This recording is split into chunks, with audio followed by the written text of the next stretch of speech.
மாணவர்களுக்கு வணக்கம். நம்ம முந்தைய பாடத்தில், அதாவது இந்த முழுமைப்பெறா பதிவேடுகளில் இருந்து கணக்குகள், இந்த பாடத்தில் வந்து நம்ம எடுத்துக்காட்டு 16 வரை பார்த்துட்டோம். இன்னைக்கு நம்ம பார்க்க போறது வந்து எடுத்துக்காட்டு 17. அந்த எடுத்துக்காட்டு 17 இந்த கணக்கை நான் முதல்ல வாசிங்க, அதுக்கப்புறம் கணக்கு செய்யலாம். முழுமை பெறா பதிவேடுகளை பராமரித்து வரும் அப்துல் என்பவரின் பின்வரும் விவரங்களிலிருந்து 2018 மார்ச் 31 நாளோடு முடிவடையும் ஆண்டுக்குரிய வியாபார மற்றும் லாப நட்ட கணக்கு மற்றும் அந்நாளைய இருப்புநிலை குறிப்பு தயாரிக்கவும். அதாவது இந்த முழுமைப்பெறா பதிவேடுகளை எந்த நிறுவனங்கள்லாம் பராமரிச்சுட்டு வராங்களோ அந்த நிறுவனங்கள் எவ்வாறு இறுதி கணக்கை தயாரிக்க முடியும், அதை பற்றி தான் நம்ம இந்த இதில் எடுத்துக்காட்டு 17 பார்க்கலாம். இந்த கொஸ்டின்ல வியாபார மற்றும் லாப நட்ட கணக்கு இருப்புநிலை குறிப்பு தயாரிக்கும் அப்படின்னு போட்டிருக்கு. அது சில கணக்குல வந்து இறுதி கணக்குகளை தயாரிக்கும் அப்படின்னு செய்வாங்க, போட்டிருப்பாங்க. ரெண்டும் ஒண்ணுதான். இப்போ அந்த கணக்கை அடுத்த கீழே வாசிக்கிறேன். விவரம் அப்படின்னு போட்டு 1/4/2017 31/3/2018 அப்படின்னு 2 காலத்துல அமௌண்ட் போட்டிருக்கு. 1/4/2017 என்பது ஆரம்ப இருப்பு, 31/3/2018 என்பது இறுதி இருப்பு. அதுல சரக்கு இருப்பு ஆரம்பத்தில் 1 லட்சம் இருக்கு, இறுதியில 50,000 இருக்கு. பற்பல கடனாளிகள் ஆரம்பத்துல 2,50,000 இருக்கு, இறுதியில 3,50,000 இருக்கு. ரொக்கம் ஆரம்பத்தில் 25,000 இருக்கு, இறுதியில 40,000 இருக்கு. அரைகடன் ஆரம்பத்தில் 10,000 இருக்கு, இறுதியில 10,000 இருக்கு. பற்பல கடனிந்தோர் ஆரம்பத்தில் 1,50,000 இருக்கு, இறுதியில 1,75,000 இருக்கு. பிற விவரங்கள்: எடுப்புகள் 40,000, பெற்ற தள்ளுபடி 20,000, அளித்த தள்ளுபடி 25,000, கடனிந்தோருக்கு அளித்த ரொக்கம் 4,50,000, கடனாளிகளிலிருந்து பெற்ற ரொக்கம் 5,35,000, பல்வகை செலவு 30,000, 1/4/2017 அன்று முதல் 2,35,000. மாணவர்களே, இந்த முழுமைப்பெறா பதிவேடுகளை பராமரித்து வரும் நிறுவனங்கள் இறுதி கணக்குகளை தயாரிக்க வேண்டும் என்றால் அதற்கு முன்பதாக 3 விதமான கணக்குகளை செய்ய வேண்டும். ஒன்று, முதல் தொகையை கண்டுபிடிக்க வேண்டும். ஆரம்ப முதல், அதாவது தொடக்க முதல் எவ்வளவு என்பதை கண்டுபிடிக்க வேண்டும். இந்த தொடக்க முதல் எவ்வளவு என்பதை கண்டுபிடிக்க தொடக்க நிலை அறிக்கை அப்படின்னு ஒண்ணு செய்யணும், தயாரிக்கணும். அடுத்ததாக விற்பனை எவ்வளவு என்பதை கண்டுபிடிக்க மொத்த கடனாளிகள் கணக்கு செய்யணும். அடுத்தது கொள்முதல் எவ்வளவு என்பதை கண்டுபிடிக்க மொத்த கடனின் ஒரு கணக்கு என்பதை செய்ய வேண்டும். அப்போ இந்த முழுமைப்பெறா பதிவேடுகளை வச்சிருக்க நிறுவனங்கள் இறுதி கணக்குகளை நேரடியாக செய்ய முடியாது. அதற்கு முன்பதாக இந்த 3 கணக்குகளை செஞ்சுட்டு தான் செய்யணும். ஆனா இந்த கணக்குல முதல் தொகை 1/4/2017 அன்று முதல் 2,35,000 அப்படின்னு செஞ்சுட்டாங்க, கொஸ்டின்லேயே கொடுத்துட்டாங்க. அப்போ தொடக்க முதல் கொடுத்தாச்சு. அப்போ நம்ம தொடக்க நிலை அறிக்கை கண்டுபிடிக்க வேண்டிய அவசியம் இல்லை. நாம விற்பனையை கண்டுபிடிக்க கடனாளிகள் கணக்கு செய்ய வேண்டும். அடுத்தால கொள்முதலை கண்டுபிடிக்க கடனின் ஒரு கணக்கை செய்ய வேண்டும். தொடக்க நிலை அறிக்கை செய்ய வேண்டிய அவசியம் இல்லை. அப்ப நான் முதல்ல மொத்த கடனாளிகள் கணக்கு செய்ய போறேன்.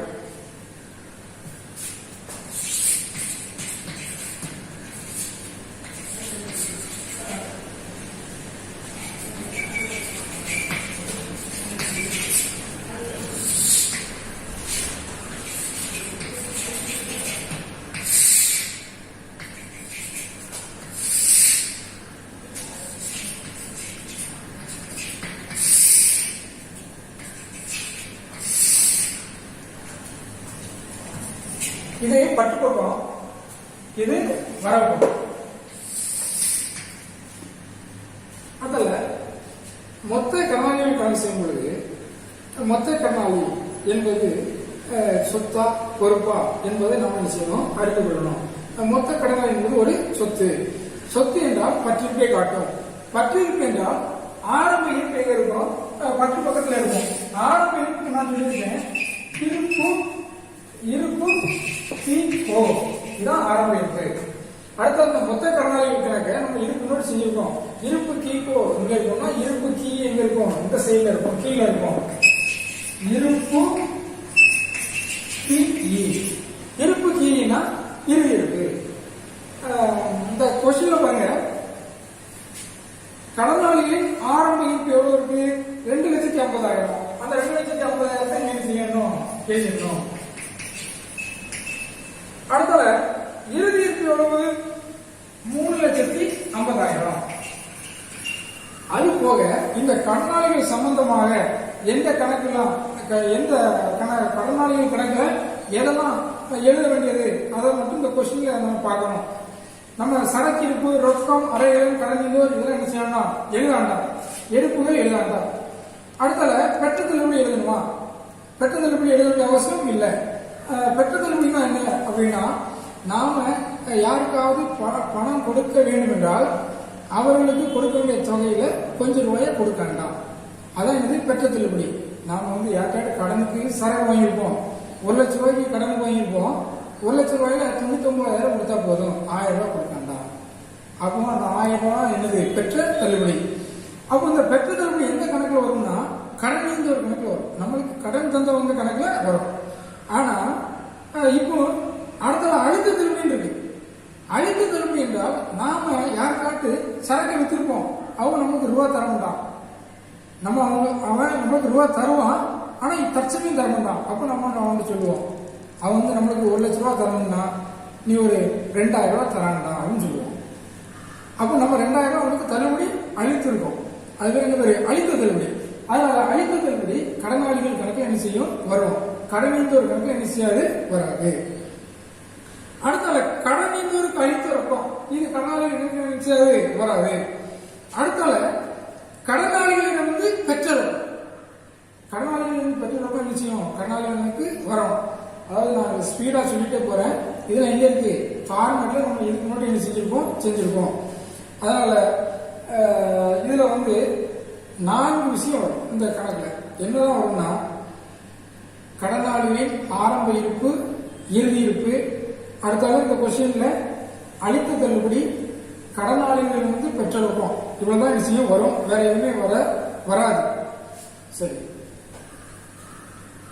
கடனாளியிடம் பெற்ற ரொக்கம் எவ்வளவு, ரொக்க கணக்கு பிராக்கெட்ல பெற்றது.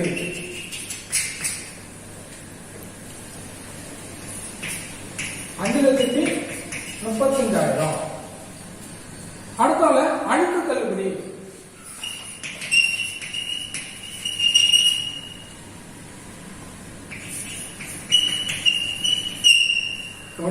அதாவது இந்த கடனாளிகள் கணக்கு செய்யும் பொழுது கடனாளிகளின் ஆரம்ப இருப்பு, கடனாளிகளின் இறுதி இருப்பு இதெல்லாம் எழுதினதுக்கு அப்புறம் கடனாளிகளிடம் பெற்ற ரொக்கம், கடனாளிகளிடம் பெற்ற காசோலை, பெறுவதற்குரிய மாட்டுச்சீட்டு, வாராக்கடன், அடுத்தால பெறுவதற்குரிய மாட்டுச்சீட்டு மறுக்கப்பட்டது அல்லது காசோலை மறுக்கப்பட்டது, இது எல்லாமே கடனாளிகளின் கணக்கு அப்படிங்கிறத மாதிரி படிவத்தில் என்ன செய்யுது இருக்கு. நம்ம அந்த மாதிரி படிவத்தை படிச்சிருந்தாலே இந்த விஷயம் என்ன செய்யும் தெரியும். இதுல இந்த வாராக்கடன், பெறுவதற்குரிய மாட்டுச்சீட்டு, அடுத்தால காசோலை மறுக்கப்பட்டது, பெறுவதற்குரிய மாட்டுச்சீட்டு மறுக்கப்பட்டது, அதெல்லாம் இந்த கணக்குல வரல. அதனால நாம அதை எடுக்க வேண்டிய அவசியம் இல்லை. இந்த கணக்குல ரொக்கம் பெற்றது, அழுத்த தள்ளுபடி, இந்த 2 தான் கடனாளி கணக்கு சம்பந்தப்பட்டது. மற்ற எதுவுமே கடனாளி கணக்கு சம்பந்தப்பட்டது அல்ல. அதனால மற்ற தகவல்களை நம்ம எடுக்க வேண்டிய அவசியம் இல்லை. இப்போ இதுல எந்த பக்கம் அதிகமா இருக்கு பார்க்கணும், அந்த பக்கம் தான் அதிகமா இருக்கு. அப்ப அந்த பக்கத்தை என்ன செய்யணும், கூட்டணும். கூட்டுங்க, 0 0 0 5 10 மிச்சம் 1 4 6 6 11 6 9,10,000. அதே 9,10,000 நீங்க எழுதணும். 9,10,000 இந்த 9,10,000 இருந்து 2,50,000 கழிக்கணும்.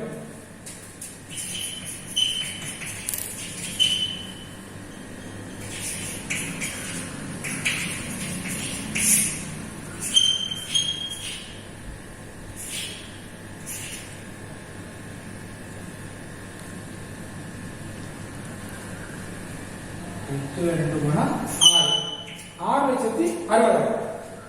அப்போ 6,60,000 தான் இந்த இருப்பு கட்டிய தொகை. இந்த 6,60,000 எப்படி வந்தது அப்படின்னா இந்த 9,10,000 இருந்து 2,50,000 கழிச்சது. அதற்கு பேரு என்ன பேருன்னா கடன் விற்பனை. கடன் விற்பனை பிராக்கெட்ல இருப்பு கட்டிய தொகை. இருப்பு கட்டிய தொகை. ரைட். இப்போ நம்ம கண்ணாடிக்காக கண்டுபிடிச்சாச்சு. கண்டுபிடிச்சதுல ஒரு ஆன்சர் வந்தது. இதான் ஆன்சர். இந்த ஆன்சர் தான் கடன் விற்பனை. அதாவது நாம எவ்வளவுக்கு வித்திருக்கோம் என்பதை கண்டுபிடிச்சிட்டோம். எப்படி கண்டுபிடிச்சோம்? கண்ணாடியில் கணக்கு. அடுத்தது நாம கொள்முதலை கண்டுபிடிக்கணும். எப்படி கண்டுபிடிக்கணும்?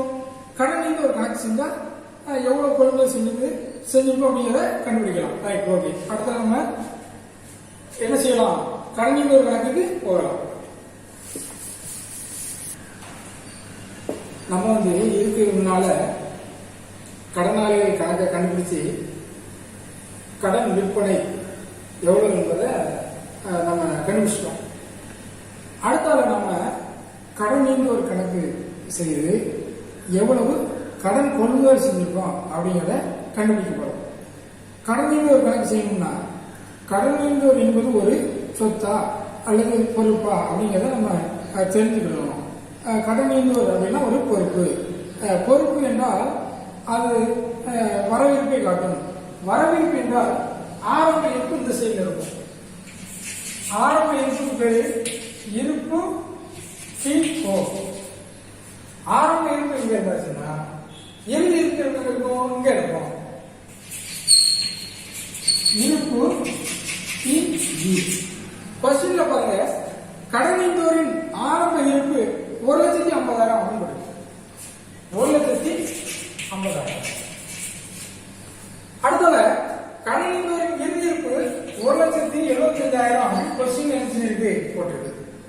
சரி, அடுத்தது கடனீந்தோர் கணக்குல என்னெல்லாம் செய்யணும் அப்படின்னா நம்ம கடனீந்தோர் கணக்கு ஃபார்மட் படி செய்யணும் அப்படின்னா ஃபார்மட்ல கடனீந்தோருக்கு செலுத்தி இருக்கும். அடுத்தால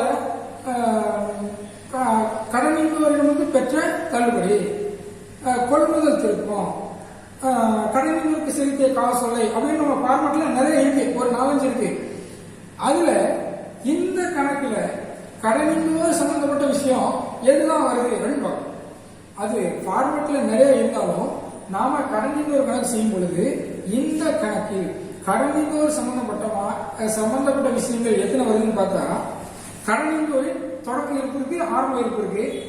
அந்த காலத்துல மேல உள்ள எதுவுமே கடனீந்தோர் கணக்குல சம்பந்தப்படாது. அடுத்தால கீழே பார்த்தீங்கன்னா பிற விவரங்களை பார்த்தாச்சுன்னா பெற்ற தள்ளுபடி கடனீந்தோர் கழித்து இருக்கும். இந்த ரெண்டும் தான் கடனீந்தோர் கணக்குல வரும். மற்றதுலாம் கடனீந்தோர் கணக்குல என்ன செய்யாது, வராது. அப்போ அடுத்தால இந்த ஃபார்மட்ல இந்த பெற்ற தள்ளுபடியையும் கடனீந்தோருக்கு அளித்த ரொக்கத்தையும் எந்த சைட்லயா எழுதணும் அப்படிங்கிற சந்தேகம் உங்களுக்கு என்ன செய்யும், வரும். நம்ம கடனாளி கணக்கு செய்யும் பொழுது கடனாளி என்பது ஒரு சொத்து, அது பற்றிருப்பை தான் காட்டும் அப்படின்னோம். அதனால இருப்பு கீக்கும் இங்க இருந்துச்சு, இருப்பு கீ இங்க இருந்துச்சு. கடனீந்தோர் கணக்கு பொறுப்பு, அப்போ ஆப்போசிட் சைடா மாறிடும். இருப்பு கீக்கோ இங்க போயிடும், இருப்பு கீ இங்க போயிடும். அடுத்தால இந்த இருப்பு கீக்கும் இங்க இருக்கா, இது உங்களுக்கு ஷார்ட்டா புரியணும் அப்படிங்கறதுனால குருட்டு மனப்பாடம் அப்படி ஒரு குருட்டு கணக்கு ஒரு நீங்க வச்சுக்கலாம். இந்த இருப்பு கீக்கோ மேல இருக்கு, இருப்பு கீக்கோ கீழே இருக்கு. அப்ப இவ்வளவு சும்மா இருக்கு, இவ்வளவு என்ன இருக்கு, சும்மா இருக்கு. இதுலதான் நம்ம விடுபட்ட தகவலாம் என்ன செஞ்சிடணும், எழுதணும் அப்படிங்கிற ஒரு சும்மா குருட்டு மனப்பாடமா நீங்க என்ன செஞ்சிடணும், வச்சுக்கணும். இந்த பெற்ற தள்ளுபடியும் கடனீந்தோருக்கு அளித்த ரொக்கத்தையும் இந்த பக்கம் எழுதவா அப்படிங்கிற டவுட் உங்களுக்கு நினைச்சுக்கூடாது, வரக்கூடாது. ஏன் வரக்கூடாது? இதுல மேல எழுதிச்சிருக்கோம், இதுல கீழே எழுதிருக்கோம், இதுல இடம் விட்டுருக்கோம். எதுக்கு இடம் விட்டுருக்கோம்? இந்த பெற்ற தள்ளுபடியையும் கடனீந்தோருக்கு அளித்த ரொக்கத்தையும் எழுதுறதுக்காக தான் இடம் விட்டுருக்கோம் அப்படின்னு நீங்க என்ன செய்யணும், ஒரு குருட்டு மனப்பாடமா நீங்க என்ன செய்யணும் வச்சுக்கணும். இப்படி நீங்க குருட்டு மனப்பாடம் வந்து உங்களுக்கு புரியுதுக்காக சொல்லியிருக்கேன். ஆனா நீங்க இது என்ன செய்யணும், அந்த ஃபார்மெட்டை படிச்சா தெரியும். அந்த ஃபார்மெட்ல இங்க இருக்கும் கடனீந்தோருக்கு அளித்த ரொக்கம், பெற்ற தள்ளுபடி, கொள்முதல் திருப்பம் அப்படின்னு இருக்கும். அதுல செலுத்திய காசோலை அதெல்லாம் நிச்சயம் இந்த பக்கம் இருக்கும். மறுக்கப்பட்ட காசோலை, மறுக்கப்பட்ட செலுத்து போய் மாட்டிச்சிட்டு அதெல்லாம் இந்த பக்கம் இருக்கும். அது ஃபார்மெட் படி. இது ஃபார்மெட் இல்லாம ஒரு குறிப்பிட்ட மனப்பாடமான இப்படி வச்சுக்கலாம். சார் வந்து எழுத்து கீழே எழுதியிருக்காரு, ஏன் எழுதியிருக்காரு, அதுக்கு மேல எழுதணும், ஏதோ எழுதணும் அப்படின்னு அர்த்தம் அப்படின்னு மனப்பாடமா வச்சுக்கணும். குறிப்பிட்ட மனப்பாடமா வச்சுக்கணும். அதை என்ன எழுதலாம், பெற்ற தள்ளுபடி, பெற்ற தள்ளுபடி, பெற்ற தள்ளுபடி எவ்வளவு, 20,000. அடுத்தால கடனீந்தோருக்கு அளித்த ரொக்கம் எவ்வளவு, 4,50,000. கடனீந்தோருக்கு அளித்த ரொக்கம் எவ்வளவு, 4,50,000. இவ்வளவுதான். இதை தவிர கடனீந்தோர் கணக்கில் எழுத வேண்டிய விஷயம் இந்த கணக்குல இல்லை. சரியா? அதனால இன்னும் டோட்டல் போட வேண்டியதான். டோட்டல் போடணும்னா என்ன செய்யணும், எந்த பக்கம் அதிகமா இருக்கோ அந்த தொகை என்ன செய்யணும், முதல்ல போடணும். இங்கதான் அதிகமான தொகை இருக்கு. அப்ப இதை கூட்டிடுவோமா, 0 0 0 0 0 5 2 7 14 2 7 7 14 1 5 6. அப்போ இதை கூட்டினா 6,45,000. அதே 6,45,000 இந்த நேரம் 6,45,000. அப்போ இங்க எவ்வளவு வரும், இந்த 6,45,000 வந்து 1,50,000 செய்யணும், கழிச்சிடணும். 6,45,000 கழித்தல் 1,50,000. 5 சேவ போனா 5, 4 5 போவாது, கரெக்ட். 14 5 போனா 9, 5 1 போனா 4, 4,95,000. இந்த 4,95,000 இருப்பு கட்டிய தொகை. இந்த 4,95,000 எப்படி இருந்தது, இதை கூட்டினா 6,45,000. அதுல வந்து 1,50,000 இருக்கு. அப்ப 6,45,000 இருந்து 1,50,000 கழிச்சா கிடைக்கக்கூடிய தொகை எவ்வளவு, 4,95,000. இதுக்கு பேரு கடன் கொள்முதல். இதான் நாம் கண்டுபிடிச்ச தொகை. இந்த கண்டுபிடிச்ச தொகைக்கு பேர் என்ன பேரு, கடன் கொள்முதல்.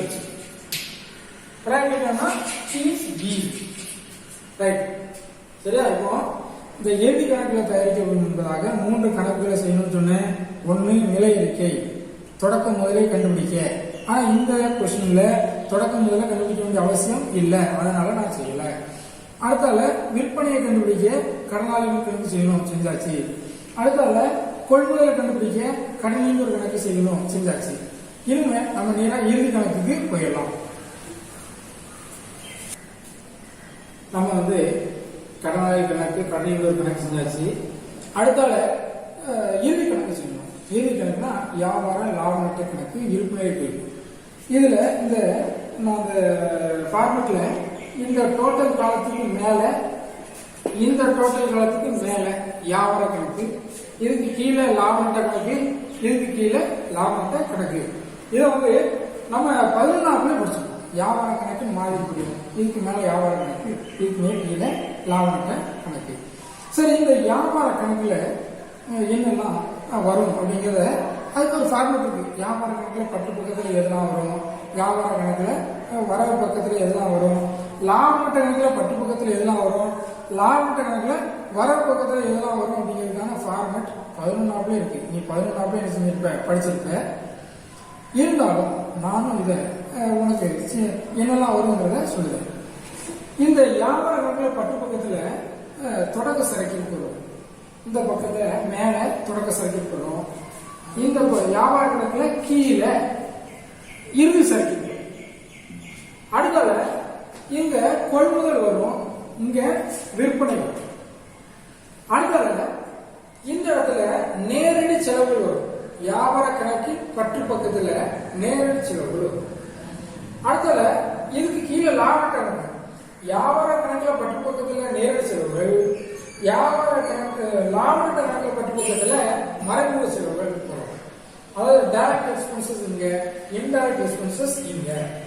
அடுத்தது இன்டைரக்ட் இன்கம்ஸ், அதாவது மறைமுக வருமானங்கள்லாம் இந்த பக்கத்துல வரும், லாப கணக்குல வர பக்கத்துல வரும். சுருக்கமா சொல்லணும்னா ஒரு பொருளை நம்ம தயாரிக்கிறோம் அப்படின்னா அந்த பொருளை தயாரிப்பதற்காக வாங்கிய கொள்முதல், அந்த பொருளை வாங்குவதற்கான செலவு, உள்தூக்கு கூலி, அகத்தீட்டு கட்டணும். அதாவது அந்த பொருளை ஒரு முழுமை பெற்ற பொருளா மாற்ற வரைக்கும், அதாவது நம்ம ஒரு சோப்பு கம்பெனி வச்சிருக்கோம் அப்படின்னா அந்த சோப்பை தயாரிக்கிறதுக்கு வாங்குற மூலப்பொருட்களை கொள்முதல் செய்வோம். அடுத்தலாம் அந்த லேபர்ஸ்க்கு கூலி கொடுப்போம், உள்ள தூக்கிட்டு உள் தூக்கி கூலி கொடுப்போம். அடுத்தல அதை பேக் பண்ணுவோம். அதை பேக் பண்ணி பேக்கிங், அதாவது முழுமை பெற்ற பொருளா விற்பனைக்கு தயார் நிலைக்கு கொண்டு வர வரைக்கும் அந்த ஷாப்புக்கு கவர் போட்டு அட்டைப்பட்டியில் அடைக்கிற வரைக்கும் என்ன செலவுலாம் இருக்கோ அது நேரடி செலவு. ஷாப்பை தயாரிச்சாச்சு, அதுக்கப்புறம் என்ன செய்யணும், விளம்பரம் கொடுக்கணும். அடுத்தால 2 பேருக்கு அட்வர்டைஸ்மெண்ட்டுக்கு சேல்ஸ்மேன் அனுப்பணும். அந்த மாதிரி விற்பனை அதிகரிப்பதற்கான செலவுகள் அல்லது பொருட்களை வழங்குவதற்கான செலவுகள்லாம் இருக்கும். அதெல்லாம் இது மறைமுக செலவுகள். அடுத்தால மறைமுக செலவுகள்ல என்னெல்லாம் வரும்னா, நம்ம ஒரு மிஷின் வச்சிருப்போம், அந்த மிஷின் தேஞ்சு போயிடும், அப்போ அது தேய்மானம், அது லாப கணக்கில் பற்று பக்கத்தில் என்ன செய்ய வரும். அடுத்தால சில இழப்புகள் இருக்கும், வரா கடன் அப்படின்னு மொத்தமாக இருக்கும், அதெல்லாம் லாப கணக்கில் பற்று பக்கத்தில் வரும். சரி, இதெல்லாம் நீங்க 11ஆப்ல படிச்சிருப்பீங்க. நாம இந்த கொஸ்டின்ல எதுலாம் வியாபார கணக்குல பற்று பக்கத்துல வரும் அப்படிங்கிறத நம்ம பார்த்துட்டு டிக் அடிச்சுட்டே வரும். பாருங்க, சரக்கிருப்பு அப்படின்னு மேல இருக்கு. சரக்கிருப்பு போட்டு 1/4/2017 1 லட்சம் இருக்கு, 31/3/2018 50,000 இருக்கு. அப்போ இது தொடக்க சரக்கிருப்பு, இது இறுதி சரக்கிருப்பு. அப்போ தொடக்க சரக்கிருப்பை இங்க எழுதணும். தொடக்க சரக்கிருப்பு எவ்வளவு? 1 லட்சம். அடுத்தல இறுதி சரக்கிருப்பு 50,000. இங்க தொடக்க சரக்கிருப்பு எழுதியாச்சு, இந்த இறுதி சரக்கிருப்பு எழுதியாச்சு. அடுத்தல இங்க கொள்முதல் எழுதணும், அங்க விற்பனை எழுதணும். கொள்முதல் எவ்வளவு அப்படிங்கிறது நமக்கு தெரியாது, நாம என்ன செஞ்சிட்டோம், கண்டுபிடிச்சிருக்கோம். கண்டுபிடிச்சோம்னா கணக்கு கணக்கு செய்வதன் மூலமாக கண்டுபிடிச்சோம். கொள்முதல் எவ்வளவு? 4,95,000.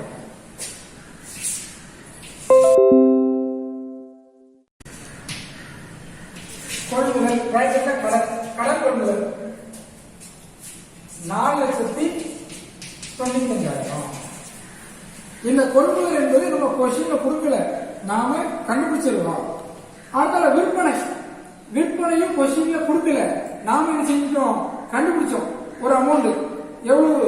6,60,000. விற்பனை கடன் விற்பனை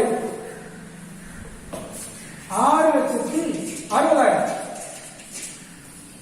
இந்த வியாபார கணக்குல தொடக்க சரக்கு எழுதியாச்சு, இறுதி சரக்கு எழுதியாச்சு, கொள்முதல் எழுதியாச்சு, விற்பனையை எழுதியாச்சு. அடுத்த நேரடி செலவுகள். இப்ப செலவுகள் பார்த்தா நேரடி செலவுகள் எதுவுமே இந்த கொஸ்டின் எனக்கு இல்ல. அதனால நம்ம என்ன செய்யலாம், இந்த வியாபார கணக்கை முடிச்சிடலாம். முடிக்கும் போது எந்த பக்கம் அதிகமான அமௌண்ட் இருக்கு அப்படின்னு பார்த்தா, அங்க பார்த்தா கூட்டினா 5,95,000 வருது. அங்க பார்த்தா எவ்வளவு வருது, கூட வருது. 7,10,000 செஞ்சிருது வந்துருது. கூட்டிருமா 0 0 0 0 6 11. இங்க கூட்டினா 7,10,000. அதே 7,10,000 இங்க என்ன செய்யணும், போடணும். போட்டுட்டு இங்க எவ்வளவு இருக்கு, 1 லட்சம் இருக்கு, 4,95,000 இருக்கு. 2 கூட்டினா 5,95,000. அப்போ 7,10,10,000 இருந்து 5,95,000 கழிக்கணும். கழிச்சா 0 0 போனா 0 0, 10ல 5 போனா 5, 10ல 9 போனா 1, அடுத்தால 6 5 போனா 1, 1,15,000. 1,15,000. இந்த 1,15,000 தான் இருப்பு கட்டிய தொகை. இருப்பு கட்டிய தொகை என்ன அர்த்தம்? இந்த பக்க டோட்டலோட அந்த பக்க டோட்டல் அதிகமா இருந்தது.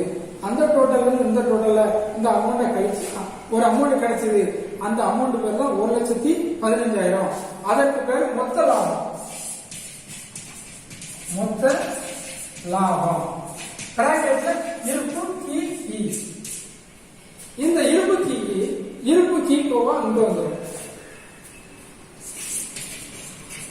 மொத்த லாபம் கீக்கோ எவ்வளவு?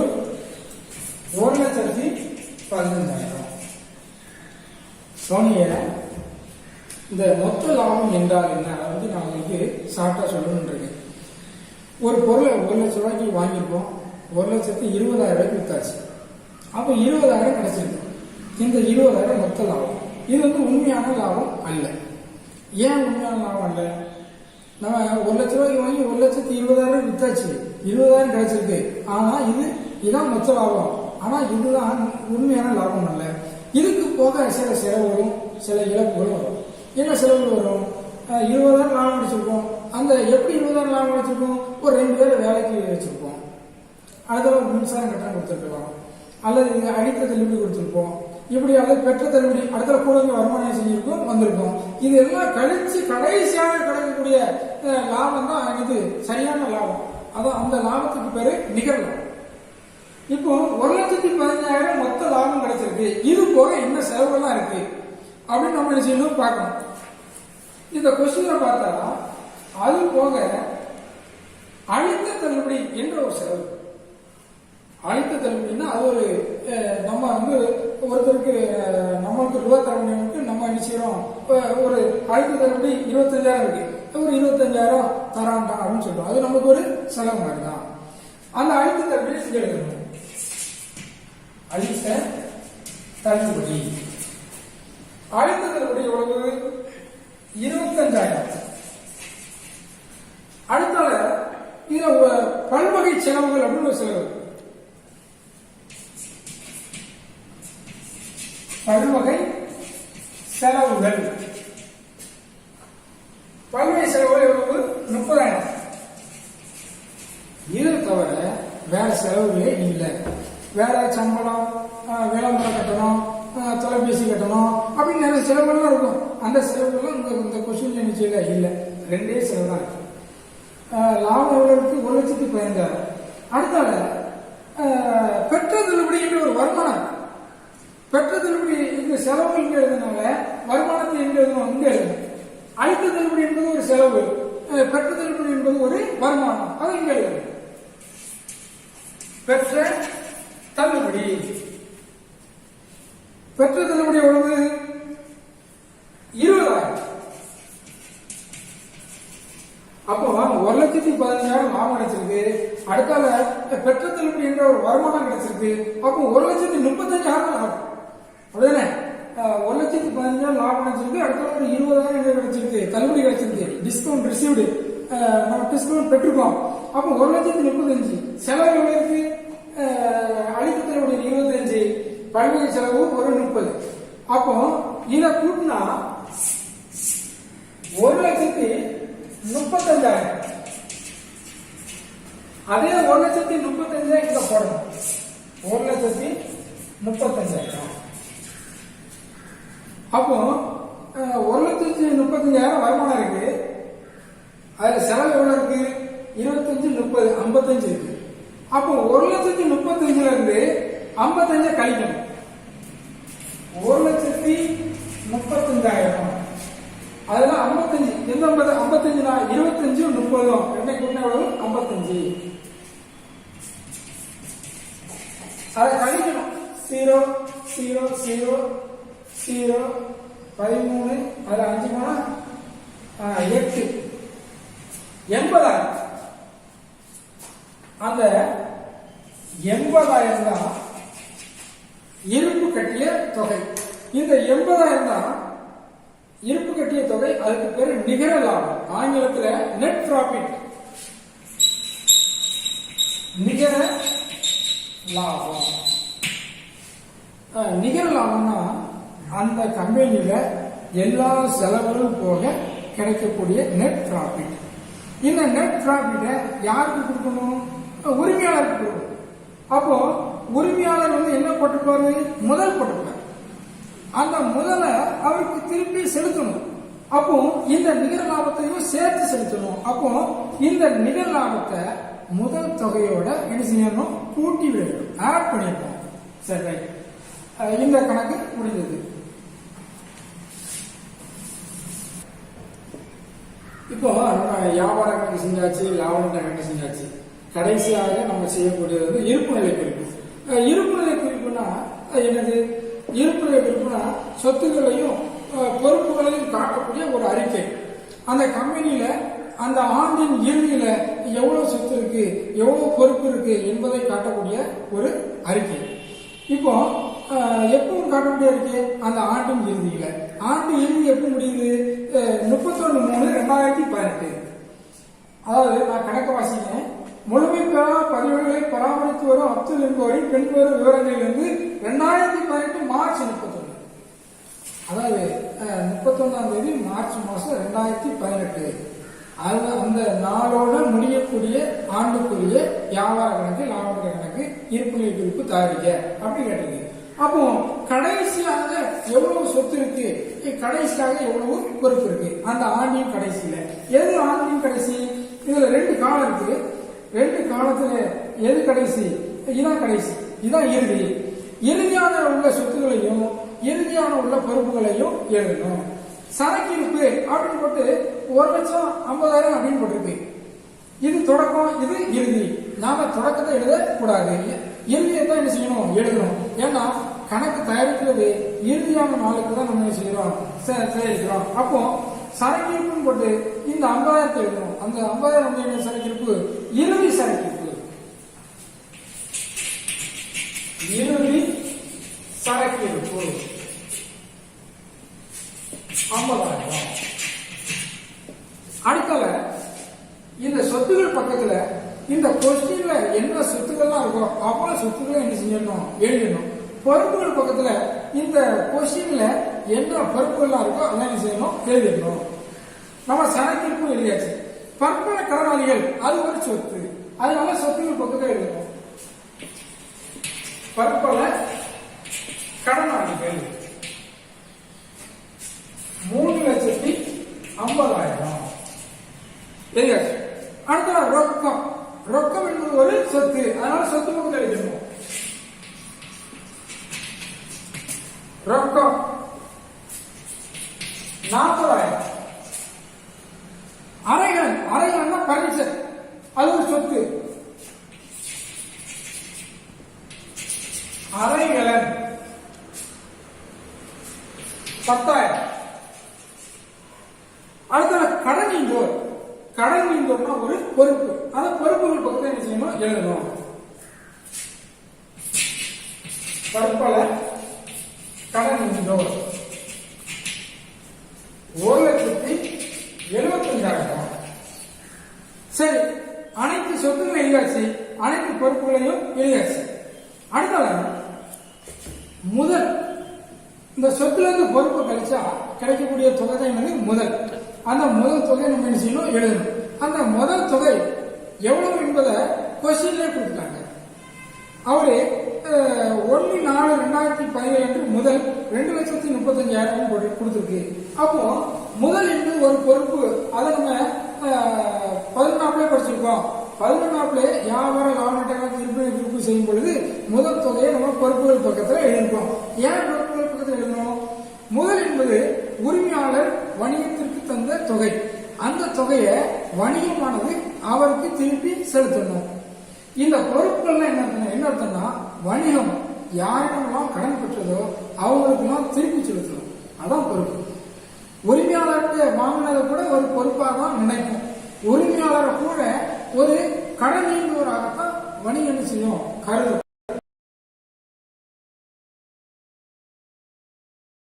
சரியா? அப்போ முதல்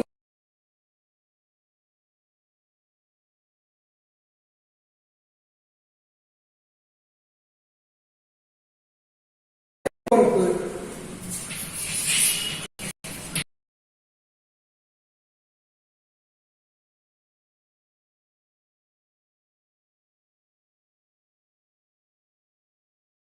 முதல் எவ்வளவு? 2,35,000. இந்த 2,35,000 எதுக்கு இந்த இன்னர் காலத்தில் எழுதியிருக்கேன் அப்படின்னா, இந்த 2,35,000 இங்க எழுதல. எதுக்கு இங்க எழுதியிருக்கேன் அப்படின்னா, இந்த 2,35,000 உரிமையாளர் வணிகத்திற்கு தந்த தொகை. அடுத்தால வணிகம் லாபம் கிடைச்சிருக்கு. வணிகத்துல எவ்வளவு லாபம் கிடைச்சிருக்கு அப்படின்னா 80,000. நிகர லாபம் எவ்வளவு? 80,000 நம்ம கண்டுபிடிச்சிட்டோம். இந்த 80,000த்தையும் அந்த உரிமையாளருக்கு தான் என்ன செய்யணும்? கொடுக்கணும். அவருக்கு கொடுக்க வேண்டிய தொகை 2,35,000. அதோட 80,000 அவருக்கு தான் என்ன செய்யணும்? கொடுக்கணும். அந்த 80,000 இதோட என்ன செய்யணும்? கூட்டிடணும்.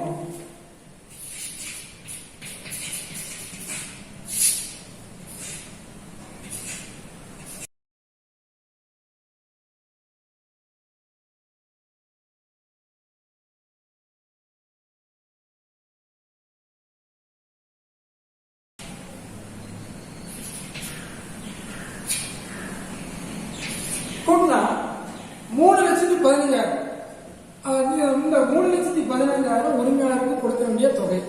இந்த 1,75,000 கடனீங்களுக்கு கொடுக்க வேண்டிய தொகை. அதனால இந்த சைடுல உள்ளதெல்லாம் பொறுப்பு, அந்த சைடுல உள்ளதெல்லாம் சொத்து. அடுத்தால இந்த உரிமையாளர் சொந்த பயனுக்காக 40,000 எடுத்து போயிட்டார். 40,000 எடுத்தாலும் அதுக்கு பேர் என்ன பேர்? எடுப்பு. எடுப்பு இதுல செய்யணும், கழிச்சிடணும். இந்த 80,000 கூட்டுக நிகர லாபம்.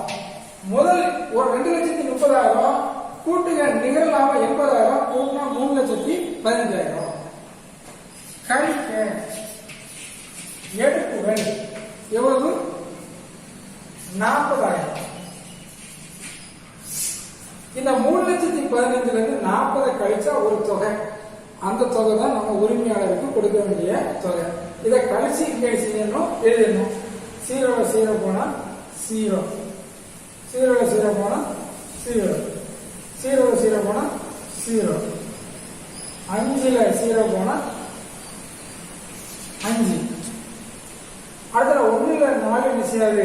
தொகை இங்க இருந்து கடன் 11ல 4 போனா 11ல 4 போனா எத்தனை? 7. அடுத்தால இந்த எத்தனைக்கு 2,70,000.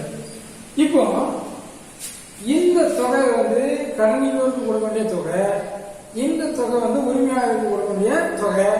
இது போக வேற எந்த பொறுப்பும் இல்லை. இது போக வேற எந்த சொத்துகளும் இல்லை.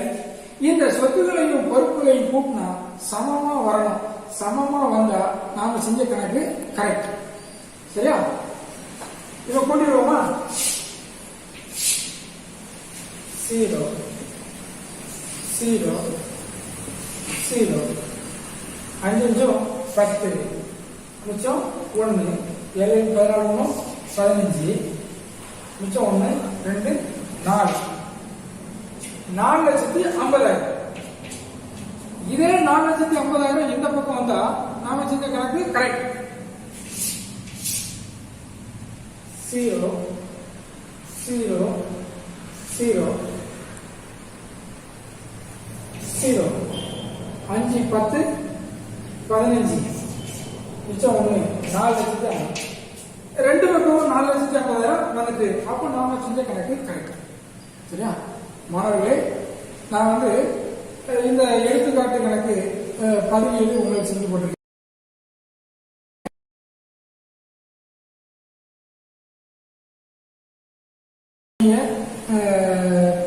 பயிற்சி கணக்கு 17 செய்யலாம்.